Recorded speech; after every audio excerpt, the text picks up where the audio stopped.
રાજ્યના 12 જિલ્લામાં વરસાદી છાંટા પડી શકે છે। વરસાદ અંગે હવામાન વિભાગની આગાહી સામે આવી છે।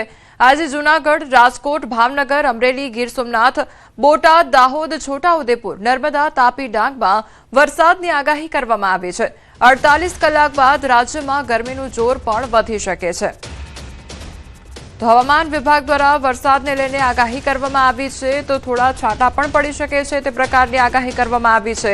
તો બીજી તરફ 48 કલાક બાદ ગરમીનું જોર વધી શકે છે તે પ્રકારની આગાહી હવામાન વિભાગ દ્વારા કરવામાં આવી છે। તો 48 કલાક બાદ રાજ્યમાં ગરમીનું પ્રમાણ વધી શકે છે। તો ગીર સોમનાથ, બોટાદ, દાહોદ, છોટાઉદેપુર, નર્મદા, તાપી, ડાંગમાં વરસાદની આગાહી કરવામાં આવી છે। અમુક એવા વિસ્તાર કે જ્યાં આગળ વરસાદનું આગમન પણ થઈ શકે છે, વરસાદી માહોલ પણ જામી શકે છે।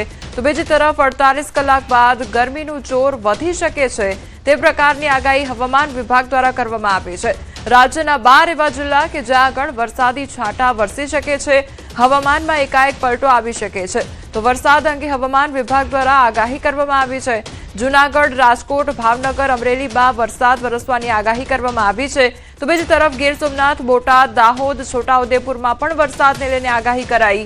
નર્મદા, તાપી, ડાંગમાં પણ વરસાદની આગાહી કરવામાં આવી છે। તો 48 કલાક બાદ રાજ્યમાં ગરમીનું જોર પણ વધી શકે છે। અત્યારે કેટલાક એવા વિસ્તારો કે જ્યાં આગળ વાતાવરણમાં એકાએક પલટો જોવા મળી રહ્યો છે અને આજે પણ આગાહી કરવામાં આવી છે। ત્યારે હવામાન વિભાગે વરસાદની આગાહી કરી છે અને કેટલાક જિલ્લાઓમાં હળવાથી મધ્યમ વરસાદની આગાહી કરવામાં આવી। રાજકોટ, જૂનાગઢ, ગીર સોમનાથ, અમરેલી, બોટાદ, ભાવનગરમાં વરસાદની આગાહી। તો દાહોદ, છોટાઉદેપુર, નર્મદા, તાપી, ડાંગમાં પણ હળવા વરસાદની આગાહી કરાઈ છે। हम लोग हल्का से मध्यम बरसात मेघ गर्जना के साथ इक्का दुक्का स्थानों में दे रहे हैं।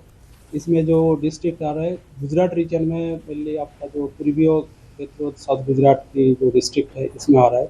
इसमें दाहोद, छोटाउदेपुर, नर्मदा, तापी और डांग के लिए दिया गया है।